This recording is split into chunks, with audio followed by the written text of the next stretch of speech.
Hello friends, welcome to the PJIS. आप जिसे हमारा इनिशिएटिव जानते हो यूपी स्पेशल, जिसमें हम लोग 500 मोस्ट इंपॉर्टेंट क्वेश्चंस डिस्कस करेंगे जो यूपी स्पेसिफिक, जो आपका जो पेपर फिफ्थ और सिक्स्थ है जो मेंस में, तो वो यूपी के स्पेसिफिकली यूपी का जो यूपी की history, geography, polity, economy, environment सबसे रिलेटेड, एग्रीकल्चर, तो उससे उसके उस पर बनाया गया है। उसमें जो आने वाले जो डेज होंगे जिसमें हमारे जो 500 क्वेश्चंस होंगे, जो यूपी के जो भी सारे जो सिलेबस के जो की टर्म्स हैं उन पे ध्यान रखते हुए बनाया है, और एक ये क्वेश्चन आंसर फॉर्मेट में रहेगा। तो इससे आपको ये फायदा होगा कि एक तो रेडीमेड क्वेश्चंस मिलेंगे, रेडीमेड आंसर्स मिलेंगे, और जब मैं डिस्कस करूंगा तो बहुत सारे क्वेश्चंस होंगे, आपको आंसर्स उस वक्त आ ही जाएंगे, और ब्रेन स्टॉर्मिंग अच्छी हो जाएगी, नए पॉइंट्स अच्छे हो जाएंगे, सोचने का नजरिया बदल जाएगा, और जब हम लोग कोई चीज़ सुनते हैं तो वो ज़्यादा अच्छे से हमको याद हो जाती है। तो क्लास स्टार्ट करते हैं। आज का जो पहला क्वेश्चन है कि examine the role of Uttar Pradesh during the revolt of 1857 and how it shaped the nationalist movement. Okay, we all know कि 1857 रिवोल्ट जो है वो दैट कितना सिग्निफिकेंट है अपने इंडियन हिस्ट्री के लिए, कि बहुत, जिसको वीडी सावरकर ने फर्स्ट वॉर ऑफ इंडिपेंडेंस भी कहा है। तो ये बहुत इम्पोर्टेंट था कि किस तरीके से जो उस वक्त जो लोग थे वो कैसे इस 1857 रिवोल्ट था उसमें उन्होंने पार्टिसिपेट किया। तो हम लोग देखते हैं कि उत्तर प्रदेश वाज द नर्व सेंटर, क्योंकि पता था हमें कि ये स्टार्ट मेरठ से होता है, वहां से सिपाही म्यूटिनी स्टार्ट होती है, और वो लोग वहां से सीधा जाते हैं दिल्ली, और वहां पे बहादुर शाह जफर को leader of the revolt declare कर देते हैं, और उनके under the leadership of that वो लोग पार्टिसिपेट करते हैं। तो हमें पहले जानना होगा कि पहले ये भी हमें रीजन समझने होंगे कि रीजन क्या रहा होगा, क्योंकि ये क्वेश्चंस किसी भी तरीके से आ सकते हैं कि यूपी के क्या रीजंस रहे होंगे। फॉर एग्जांपल, तो हम लोग एक इसको इस तरीके से बांट सकते हैं कि एडमिनिस्ट्रेटिव रीजंस रहे होंगे, पॉलिटिकल रीजंस रहे होंगे, इकोनॉमिक रीजंस थे, सोशल कल्चरल रीजंस थे। तो ये सारे रीजंस हमको एक्सप्लेन करने होंगे थोड़े से। जैसे एडमिनिस्ट्रेटिव रीजंस की बात की जाए तो किस तरीके से जो जो ब्रिटिश एडमिनिस्ट्रेटिव सिस्टम था वो कैसे करप्ट, कैसे रेशियल, कैसे डिस्क्रिमिनेटरी, जिसमें जो इंडियन पीपल थे उनको एक प्रॉपर रिप्रेजेंटेशन नहीं मिल रहा था। तो एक वो रीज़न था। और जस्टिस बिल्कुल भी इक्वल नहीं था, और जस्टिस डिस्टेंस्ड था, क्योंकि बहुत हर it was not approachable to everybody. ठीक है। ये एडमिनिस्ट्रेटिव के रीजन से एजुकेशन सिस्टम उतना अच्छा नहीं था। सिमिलरली, और कि करप्शन इतना ज़्यादा था, जो local babus they were very corrupt during that time. So कहीं ना कहीं सेंटिमेंट्स इफेक्ट हो रहे थे। फिर दूसरी बात करते हैं पॉलिटिकल। तो पॉलिटिकल में हम लोग कई चीज़ें देखी जा सकती है, जिसमें उनके खुद के जो ब्रिटिशर्स के एक्ट थे, जनरल सर्विस एस्टेब्लिशमेंट एक्ट, की जो सिपोइज है, जब उनको बाहर भी युद्ध के लिए जाना पड़ सकता है। तो एक ये था, और फिर उनके जो रूल्स एंड रेगुलेशंस थे आर्मी के, कि उसमें उनका जो ट्रेडिशनल जो सिंबल्स थे वो उनको अपहोल्ड नहीं करने करने वाली बात थी। सिमिलरली, जो एक है डॉक्ट्रिन ऑफ लैप्स हो गया, और जिस तरीके से अवध को मिस गवर्नेंस के रीजन पे उसको अनेक्स किया गया था 1856 में। तो ये कहीं ना कहीं ये रीजंस पॉलिटिकल रीजंस थे जिस वजह से लोगों को इफेक्ट कर रहे थे। सिमिलरली, इकोनॉमी की बात की जाए तो ये कहा गया, ये भी बहुत फेमस है कि जो ब्रिटिश पॉलिसीज थी, जो डिस्क्रिमिनेटरी टैरिफ पॉलिसीज थी, उससे क्या हुआ कि जो हमारा जो ट्रेड सरप्लस था वो गिरता चला गया। जो आर्टिसंस, जो वो जिनको पैट्रोनेज स्टेट द्वारा दिया गया था, उनको वो पैट्रोनेज खत्म होता चला गया। और जो ब्रिटिश गुड्स थे वो चीप थे, और थोड़े से चीप की वजह होने की वजह से वो लोगों के लिए ज़्यादा एक्सेसिबल थे। तो उससे क्या हुआ कि जो लोकल गुड्स थे उसके प्रति डिमांड कम हो गई, तो फिर इकोनॉमी, जो लोकल बिजनेसमैन थे, ट्रेडर्स थे, उनका धीरे धीरे उनका डाउनफॉल स्टार्ट हो गया। ऐसा भी है कि जो कई सिटीज थी, फॉर एग्जांपल मिर्जापुर, ये डीअर्बनाइज हो गई थी ड्यूरिंग द ब्रिटिश पीरियड। तो एक इकोनॉमिक रीजंस भी थे इनकी वजह से। सोशल रीजंस की बात की जाए तो कि ब्रिटिशर्स द्वारा जो हमारी जो सोशल रिचुअल्स हैं, सोशल प्रैक्टिसेस थे, उनमें इन्फ्लुएंस करना। So these were not like by the people of that time. So ये एक वो भी एक रीजंस हैं। तो ये काफ़ी सारे रीजंस थे जो क्यूमुलेट हुए, बढ़ते चले गए। और फिर सबको पता ही है कि जो राइफल वाला इश्यूज था, जिसमें बोला जाता है कि जो कार्ट्रिजेस थे उसमें पिग और काऊ के मीट यूज किया गया था उनमें। तो वो एक रिलीजियस सेंटिमेंट उनका इफेक्ट हुआ था। तो ये वन ऑफ द ये रीजंस थे। अब की कंट्रीब्यूशन हम देखते हैं तो जैसे कि मैंने बताया कि आउटब्रेक मेरठ में हुआ 10th में को, यहाँ से वो दिल्ली चले गए। वहाँ से लीडरशिप तात्या टोपे कानपुर से लीड कर रहे थे, नाना साहेब, ठीक है। और it was supported by Tatya Tope. अब मैं तात्या टोपे के बारे में एक और बात बताना चाहता हूँ कि तात्या टोपे की वो केवल झांसी और कानपुर तक ही लिमिटेड नहीं थे। इवन हम लोग हिस्ट्री में पढ़ते हैं कि तात्या टोपे इवन राजस्थान गए थे, नीमच, चेरिनपुरा, जो कई जगह है, तो वहां पर गए थे ताकि एक सपोर्ट मोबिलाइज करने के लिए। तो ज्यादा सपोर्ट मिला उनको, ज्यादा अच्छे से। तो ये वाली बात थी। तो फिर लखनऊ से बेगम हजरत महल, उनके माइनर सन ब्रिजेश कादिर, तो रानी लक्ष्मीबाई, जैसे ये तो बहुत फेमस है रानी लक्ष्मीबाई। ह्यू ग्रोज ने भी इनकी तारीफ करी थी, जो जो वहाँ पे कमांडेंट थे उस वक्त जब झांसी में। तो और हम लोग एक कहावत भी सुनते हैं, कहावत क्या, कहानी सुनते हैं कि बुंदेलों के हर बोलों के मुंह से हमने सुनी एक कहानी थी, खूब लड़ी मर्दानी वो तो झांसी वाली रानी थी। आप इफ अगर रानी झांसी लक्ष्मीबाई पे क्वेश्चन आता है तो उसमें आप ये कोटेशन डालोगे तो मैं आपका आंसर थोड़ा ज्यादा यूनिक लगेगा और ज्यादा सुंदर लगेगा। फैजाबाद बरेली में के मौलवी अहमदुल्ला शाह खान, बहादुर खान रिस्पेक्टिवली, ये लोग थे जो बहुत इन्होंने रिप्रेजेंट किया, लीड किया, मूवमेंट लीड किया, रिवोल्ट लीड किया। तो पोस्ट रिवोल्ट इन्फ्लुएंस, जैसे कि सप्रेशन ऑफ किस तरीके से सप्रेस किया गया, कंपनी का रूल एंड हो गया था और नेशनल अवेकनिंग स्टार्ट हो गई थी धीरे धीरे एक तरीके से। जैसे मैंने कहा था कि फर्स्ट वॉर ऑफ इंडिपेंडेंस वो वी डी सावरकर इसको कहते हैं। सिमिलरली और इसमें अगर और चीज़ देखी जाए तो एक हिस्ट्री में है कि rice eating people and wheat eating people. तो जो आर्मी में जो सिपाही थे, जो इससे पहले जो राइस ईटिंग पीपल थे, जो बिहार, उड़ीसा, यूपी से थे, तो वो कॉन्स्टिट्यूट करते थे ज़्यादा मेजर पॉपुलेशन पे। लेकिन बाद में क्या हुआ, 1857 जब रीऑर्गेनाइज किया उन्होंने आर्मी में, तो लोग वीट पीपल ईटिंग पीपल की तरफ चले, जिसमें गोरखाज एंड अलग, तो वो अलग डिस्कशन का टॉपिक है। इस तरीके से मतलब कि रीऑर्गेनाइजेशन ऑफ आर्मी हो गया और पोस्ट कि उन्होंने जो सोशल इश्यूज थे उनमें इन्फ्लुएंस करना छोड़ दिया। और ये तो दीज वर सम एग्जांपल्स हम जो कोट कर सकते हैं।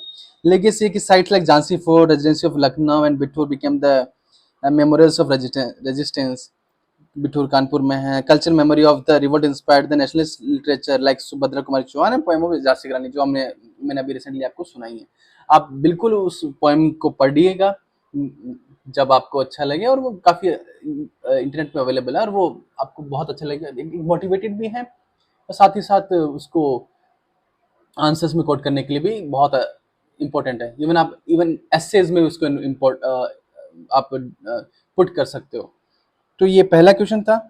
एंड सेकंड क्वेश्चन कि discuss the contribution of Uttar Pradesh to the bhakti movement, how did saints from the this region influence social reforms. Okay, bhakti movement ये बहुत इंपॉर्टेंट है। इसमें हर साल कहीं ना कहीं क्वेश्चन आते हैं। इवन यूपीएससी में 2021 में भक्ति मूवमेंट पे क्वेश्चन आया हुआ है और जनरली आ जाते हैं।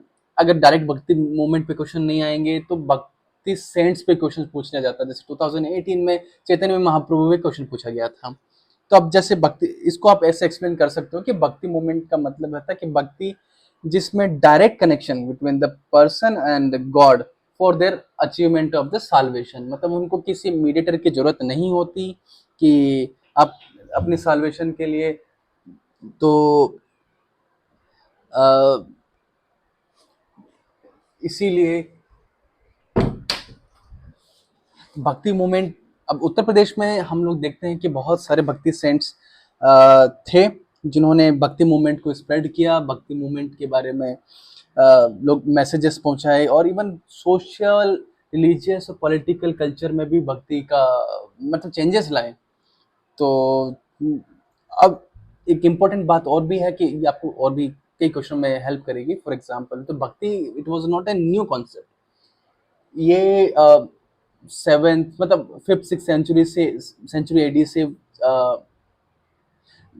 साउथ इंडिया में द्रविड़ एरियाज में भक्ति का प्रोमिनेंस था। जैसे आलवार नायनार्स हम लोग पढ़ते हैं, जैसे आलवार्स एंड नायनार्स, है ना।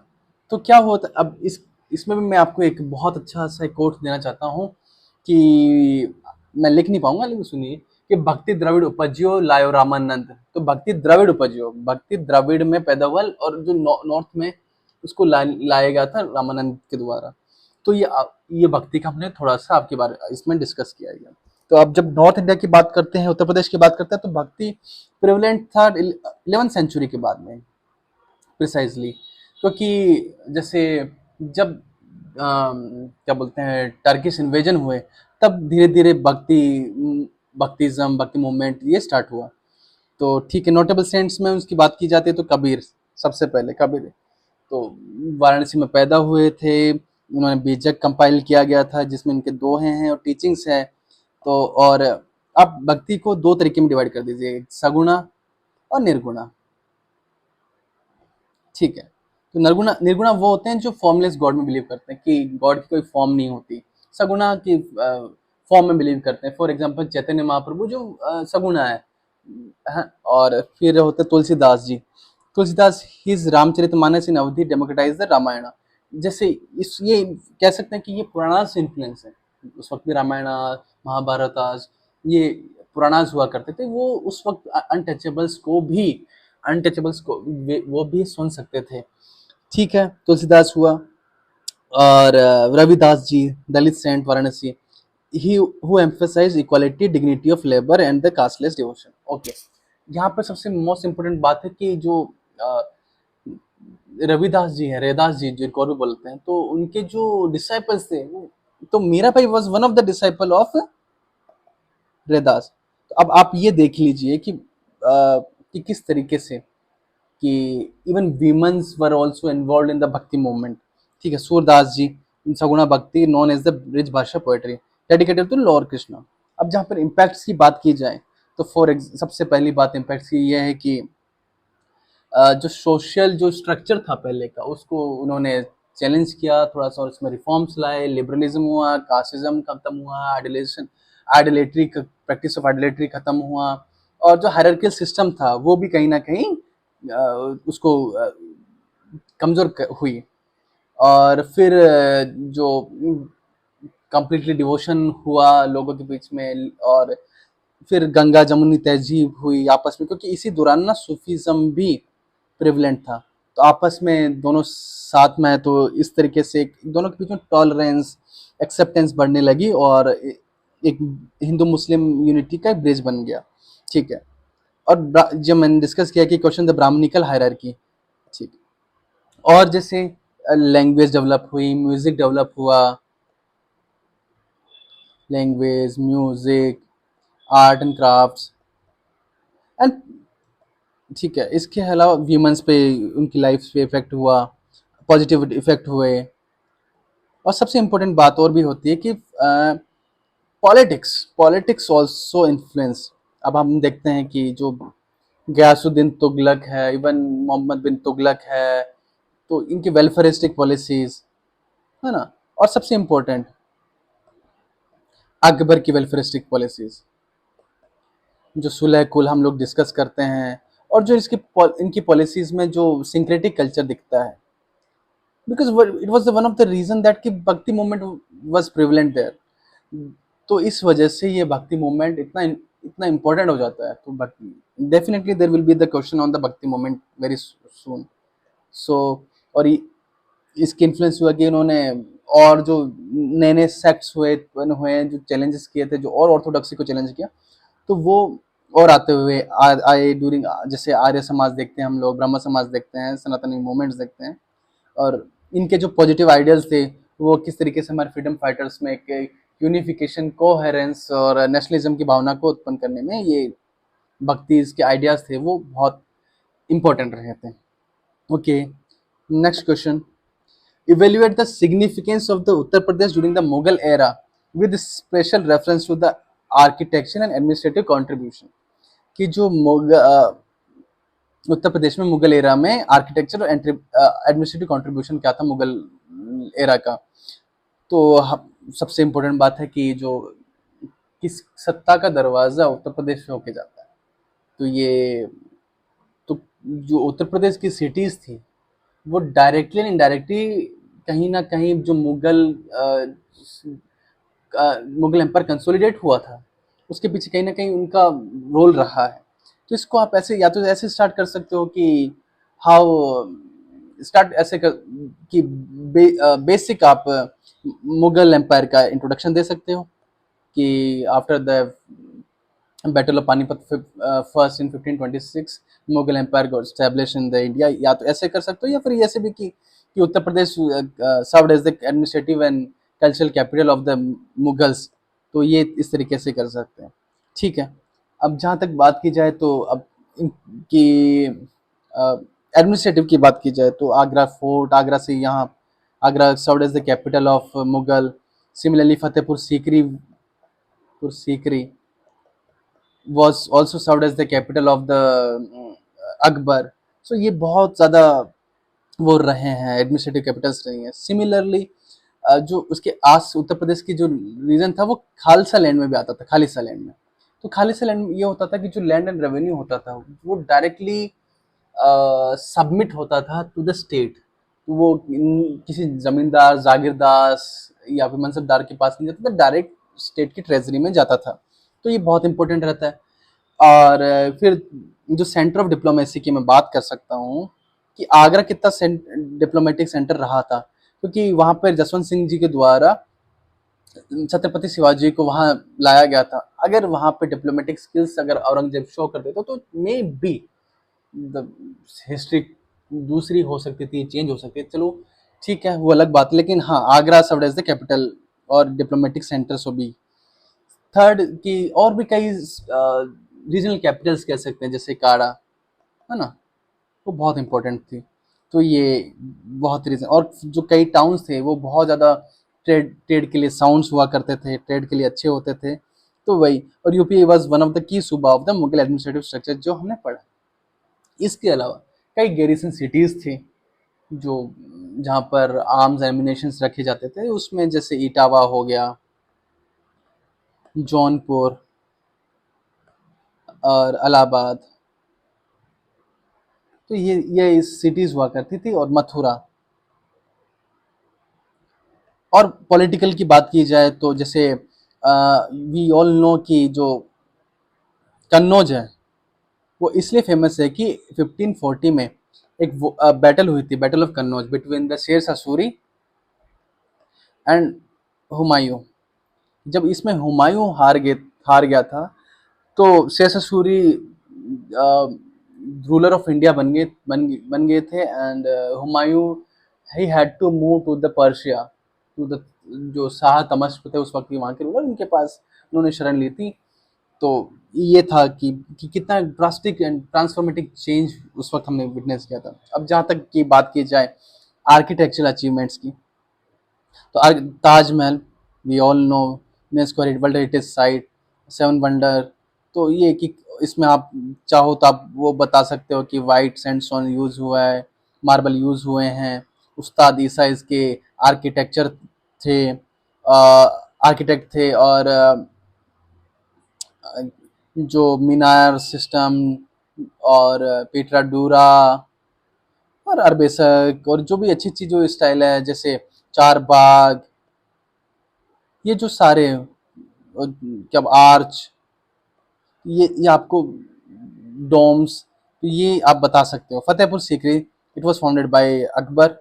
और इसमें आप बता सकते हो कैसे सिंक्रेटिक कल्चर इसमें दिखता है कि इसमें जोधा भाई का महल भी है, दीवान खास भी है, सलीम चिश्ती की टोम्ब भी है। ये आप इसमें बता सकते हो आर्किटेक्चरल अचीवमेंट्स में।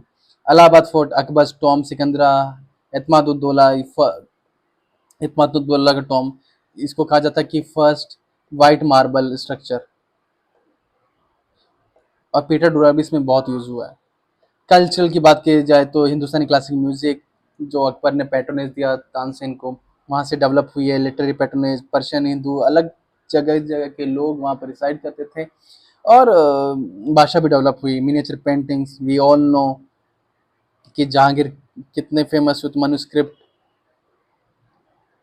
सो ये बहुत इंपॉर्टेंट हो जाता है कि आप इन चीज़ों को आप आंसर्स में पुट कर सकते हो for fetching extra marks.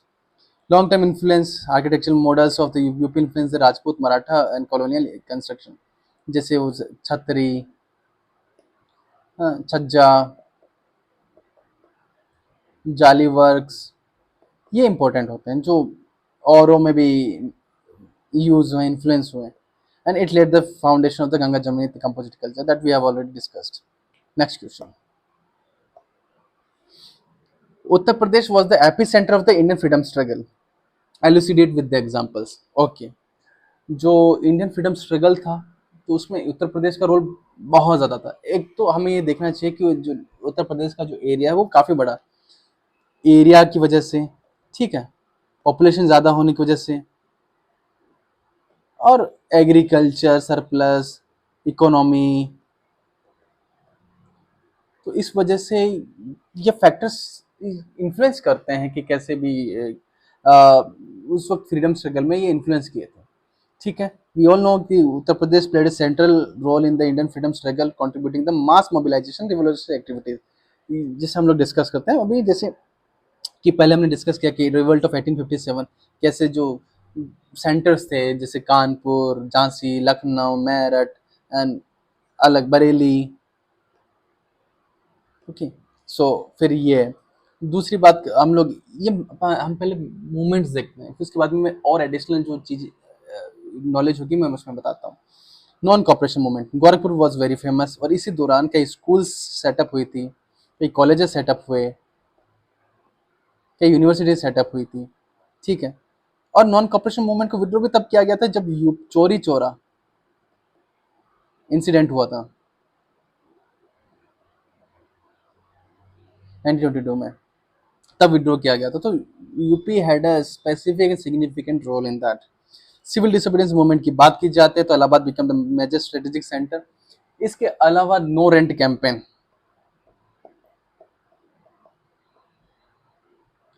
No rent campaign was also organised during the civil disobedience movement in the united provinces, हम लोग उस तरीके से कह सकते हैं उनको। क्विट इंडिया मूवमेंट में कि सुजाता कृपलानी, उषा मेहता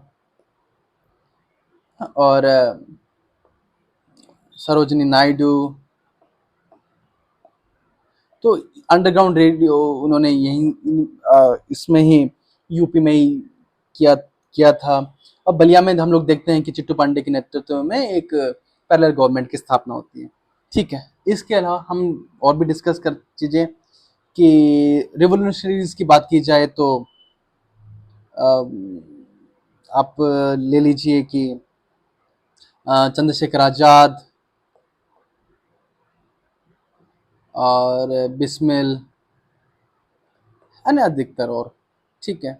और उसमें फिर जैसे कॉन्स्पिरेसी होती है, मेरिट कॉन्स्पिरेसी या कानपुर कॉन्स्पिरेसी, तो ये आपको मेंशन करना है, डिस्कस करना है जब आप एपी सेंटर की बात की जाए तो। अदर देन दैट आप यहाँ पर, और जैसे अगर मास मोबिलाइजेशन होगा तो ज़्यादा लोग कौन होंगे, पीजेंट्स। तो पीजेंट्स कौन ज़्यादा थे, यहीं यूपी में ज़्यादा थे, यूपी में ज़्यादा थे तो उनके रीजंस भी ज़्यादा रहेंगे।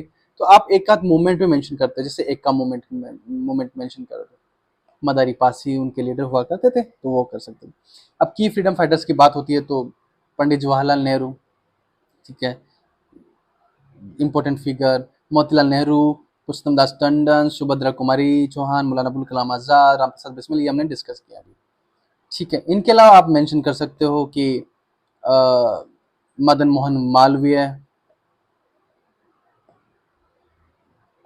एंड अदर फिगर्स कि ये कांग्रेस के लीडर रहे हैं, और other than that businessman they also contributed immensely to the Congress, ठीक है। और जब हम लिटरेरी सपोर्ट की बात करते हैं मुंशी प्रेमचंद, मतीस चंद्रगुप्त, तो ये एक नेशनल कॉन्शियसनेस डेवलप की हुई थी इनके लिटरेचर से। तो जैसे अब मैंने कहा था कि due to geographical size and demographic strength, ये सब इनेबल हुई थी चीज़ें, and it provided the intellectual political and revolutionary leadership consistently, ठीक है। नेक्स्ट क्वेश्चन कि trace the evolution of the political leadership from Uttar Pradesh since independence and its impact on Indian polity. Okay, कि कैसे जो पॉलिटिकल लीडरशिप इवॉल्व हुई है उत्तर प्रदेश में, और उनके इंडियन पॉलिटी में क्या इम्पैक्ट रहे हैं। एक ये भी उत्तर प्रदेश पे भी क्या इम्पैक्ट रहे हैं, और इंडियन पॉलिटी पे भी क्या इम्पैक्ट रहे हैं, ये दोनों चीज़ें आपको देखनी होगी। तो ठीक है, उत्तर प्रदेश में जैसे मैंने कहा कि Uttar Pradesh has been the cradle of the national leadership. इसको एक ऐसे बोल सकते हैं कि Uttar Pradesh is the birth place of the also the leadership. ये नेता बनाते हैं, ये कह सकते हो आप कि यहाँ नेता बनाते हैं कि, और ये भी है कि सत्ता का दरवाजा यूपी से होके गुजरता है, ये भी एक चीज़ है। तो कि आज भी हम देखो कि जो पिछले गवर्नमेंट्स हैं, जो भी इवन मोदी जी है गुजरात के, लेकिन उनकी कॉन्स्टिट्यूंसी वाराणसी है। तो कहीं ना कहीं एक मैसेज देने के लिए नॉर्थ के सत्ता का दरवाजा उत्तर प्रदेश से ही होके गुजरता है। जब हम लोग प्राइम मिनिस्टर्स की बात की करते हैं, तो Jawaharlal Nehru, architect of the modern India, जो हमने डिस्कस किया था, इंदिरा गांधी जी, ठीक है, राजीव गांधी जी, इनके कॉन्ट्रीब्यूशन भी आप लिख सकते हो कि 20 सूत्रीय कार्यक्रम, 20 ईयर्स प्रोग्राम, 20 पॉइंट्स प्रोग्राम,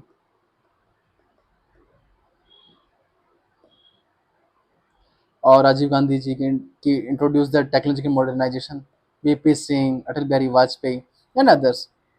तो ये आप ये कर सकते हो, और अभी रिसेंटली मोदी जी का भी आप एग्जाम्पल दे सकते हो। और जो पॉलिटिकल इन अलग अलग डेवलपमेंट्स होती है, जैसे मंडल कमंडल था, तो वो भी आप वो मेंशन कर सकते हो कि उसमें भी राम मंदिर issue that also influence the politics, and new parties like Samajwadi parties, Bahujan Samajwadi parties, also जो सोशल जस्टिस की पार्टीज रही है वो बहुत इंपॉर्टेंट रही है। तो आप ये कि कहीं ना कहीं इंडियन पॉलिटिक्स को इन्होंने इन्फ्लुएंस किया है, तो आप ये सारे एग्जांपल्स लिखोगे तो ज़्यादा बेहतर अच्छा आंसर्स आने की संभावना है। अदर देन दैट आप, और जैसे प्राइम मिनिस्टर की बात करें तो चौधरी चरण सिंह जी का भी नाम ले सकते हो आप,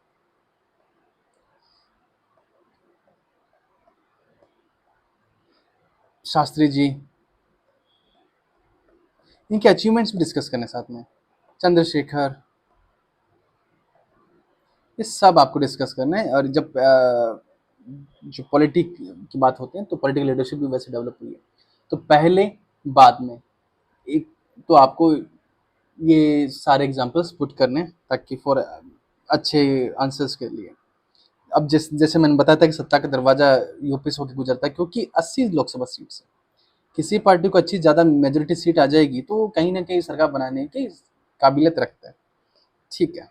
next, assess the importance assess the importance of the ancient cities like Varanasi, Kausambi, Kushinagar in shaping India's spiritual and cultural legacy. Okay, so most important बात तो ये है कि जो ये cities है, वाराणसी, कौसाम्बी एंड कुशीनगर, ये एंशंट सिटीज़ बहुत इंपॉर्टेंट सिटीज़ रही है, क्योंकि हम लोग जब महाजनपदास पढ़ते हैं, है ना, तो ये सिटीज़ कहीं न कहीं किसी न किसी महाजनपदा की कैपिटल रहा करती थी। तो डेफ़िनेटली एक स्ट्रेटेजिक सेंटर्स भी रहे थे, ये इकोनॉमिक सेंटर्स भी रहे होंगे, ये कल्चरल सेंटर्स भी रहे होंगे, ये पॉलिटिकल सेंटर्स भी रहे होंगे, ये ट्रेड रूट्स पे भी आते होंगे। तो बहुत है, तो पॉपुलेशन ज़्यादा रही होगी, तो ये सिटीज़ का इनका इन्फ्लुएंस, इनकी हिस्ट्री, इनकी बहुत रिच हिस्ट्री है। तो हालांकि आप बहुत सारे सिटीज़ प्रिपेयर कर रही है, बट इन सिटीज़ में जैसे हम लोग ये डिस्कस करते हैं, तो फिर जैसे फॉर एग्जांपल आप वाराणसी हम डिस्कस करते हैं, तो जैसे पहले तो मैं ये पढ़ लेता हूँ, फिर मैं जो एडिशनल इन्फॉर्मेशन है वो मैं आपके साथ शेयर करता हूँ। One of the oldest continuously inhabited cities globally, yes. तब से अब तक जब महान जनपदा से आज भी ये इतनी रेलेवेंट, इतनी डेवलप्ड सिटीज में से एक है। Known as a spiritual capital of India, definitely Shiva worship वहाँ पर होती है आज भी। शिवा का मंदिर बहुत इंपॉर्टेंट है। हब ऑफ फिलोसफी, न्याय मीमांसा संस्कृत लर्निंग एंड वैदिक, birth place of Kabir and Ravidas, non for Banarasi silk के कल्चर की बात आ जाती है। अब वाराणसी पर हम लोग और चीज़ डिस्कस करते हैं, जैसे फॉर एग्जांपल कि जो वाराणसी है, पहली बात तो ये काशी महाजनपद की कैपिटल हुआ करती थी। आप ऐसे एक्सप्लेन कर सकते हो कि वरुणा प्लस 80 जो रिवर्स है उनके कॉन्फ्लुएंस पे ये सिटीज बसी हुई है। जो बुद्धा है, बुद्धा ने अपना जो फर्स्ट सरमन जो सारनाथ में दिया था, वो वाराणसी के पास में है। तो ये जिस इवेंट को बोलते हैं हम लोग धर्म चक्र परिवर्तन, तो वो इम्पोर्टेंट है। आप वो मेंशन कर सकते हो, ठीक है। ये एजुकेशन सेंटर हुआ करता था, ये आर्टिस्टिक एक्टिविटीज यहाँ हुआ करती थी। यहाँ पर इवन जब हम लोग और भी देखते हैं तो Hiuen Tsang also visited this Varanasi. और आप ये भी इवन जो मीडिएवल इंडिया है उसमें भी इसके रेफरेंसेस दे सकते हैं वाराणसी के, ठीक है। Next is Kaushambi.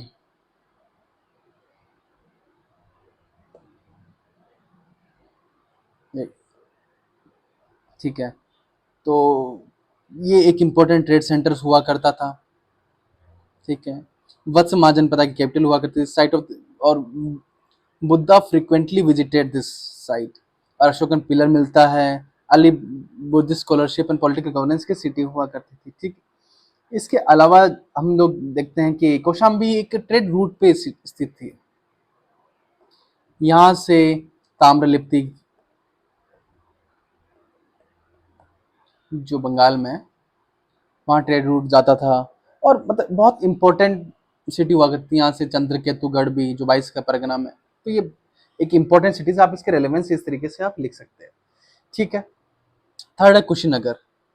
ये कि प्लेस ऑफ महापरिनिर्वाण, जो बुद्धा की जो डेथ हुई थी, महापरिनिर्वाण, तो यहाँ पर हुई थी। और global significance Buddhist pilgrimage site है, लोग आते हैं, बुद्धिस्ट लोग आते हैं यहाँ पे। आर्कियोलॉजिकल डिस्कवरीज, मान परिनिर्वाण स्तूपा, सांबर स्तूपा। अदर देन दैट यहाँ पे क्या एक रिक्लाइनिंग इमेज ऑफ बुद्धा,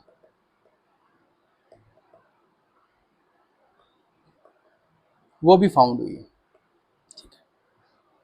और ह्वेनसांग ऑल्सो विजिटेड ईयर। अब और इम्पोर्टेंट चीज मैं बताता हूँ, Kushinagar, it was the capital of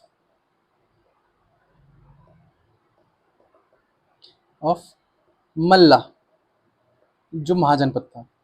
ये इसलिए इंपॉर्टेंट हो जाता है कि जो मल्ला महाजनपद था वो रिपब्लिक था, रिपब्लिकन फॉर्म ऑफ गवर्नमेंट थी यहाँ पर। तो सोचो उस समय रिपब्लिकन फॉर्म ऑफ गवर्नमेंट रही होगी, तो ये इसलिए भी इंपॉर्टेंट होता है। कल्चर एंड स्पिरिचुअल लेगेसी, कि these cities have been the pilgrimage destination, लोग बहुत जाते हैं। They have the influence of literature, art and rituals and global religious tourism. और जो सॉफ्ट पावर है ये उसको स्प्रेड करती है। आज भी हम लोग बहुत ज़्यादा इस तरीके से कई कई जो सिटीज़ हैं, कि Varanasi sister city of Kyoto की बात करते हैं, तो ये इम्पोर्टेंट है।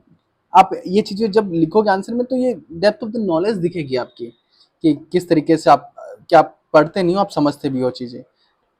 ओके, नेक्स्ट क्वेश्चन, कि how did the mahajanapadas in Uttar Pradesh region contribute to the early political landscape in of India. देखो, महाजनपदा पीरियड, पहले आपको इसके बारे में बता देना है। तो ये आप ऐसे स्टार्ट कर सकते हो कि जो आउट ऑफ द 16 महाजनपदा थे, उसमें 8 तो यूपी में ही थे। आप अंगुत्तर निकाय, परसिस्टी पर्वन, इसका रेफरेंस दे सकते हो कि में हमें महाजनपदास के बारे में जानकारी मिलती है, ठीक है। Emergence of mahajanapada around 6th century BC mark the beginning of the state formation, yes. ये इंपॉर्टेंट है कि स्टेट फॉर्मेशन, स्टेट जैसे पहले जब हम लोग हिस्ट्री में पढ़ते हैं कि वैदिक एंड लेटर वैदिक। तो वैदिक में नोमैडिक लाइफ हुआ करती थी, लेटर वैदिक में स्टैब्लिश्ड लाइफ यूज कर रहने स्टार्ट कर दिए थे कि एक सेटलमेंट स्टार्ट हो गई थी तब से।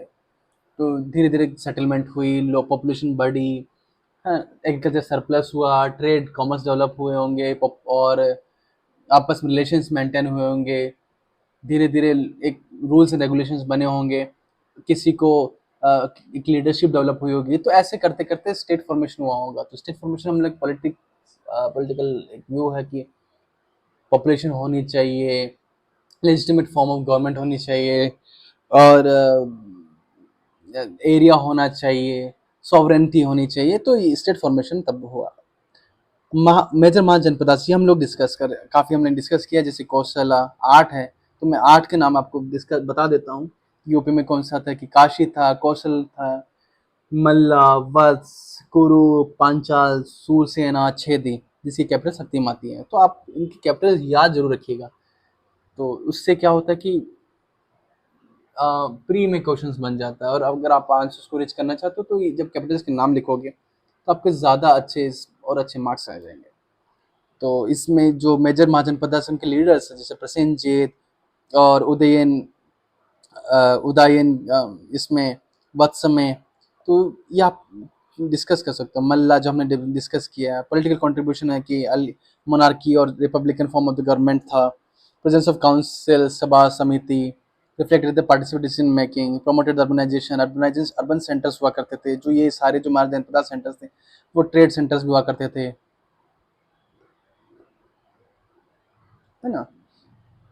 तो डेवलप्ड हुआ करते थे, पॉपुलेशन ज़्यादा हुआ करती थी, और आपस में अलाइंसेस बनती थी for to fight against the अलग अदर महाजनपदास। तो they also spread the Buddhism, Jainism, and gave it patronage and infrastructure, established cities like Koshambi, Shravasti that we have already discussed। ठीक है। और सिग्निफिकेंस है कि मध्य जनपदा से let the ground work of the future empires, for example Mauryas and Gupta. Mauryas they defeated जो, और मौर्य तो बहुत स्पेसिफिक हो गया, एक मगधन एम्पायर आसपास के जो एरियाज थे उनको डिफीट करते हुए तब जाके मौर्यन एम्पायर बहुत लार्जेस्ट एम्पायर बना। सिमिलरली गुप्ताज ऑल्सो, है ना। और इस और भी ये देखा जाए कि इवन बाद में जो हर्षवर्धना का पीरियड था, तो हर्षवर्धन तो खुद स्थानीय स्टोर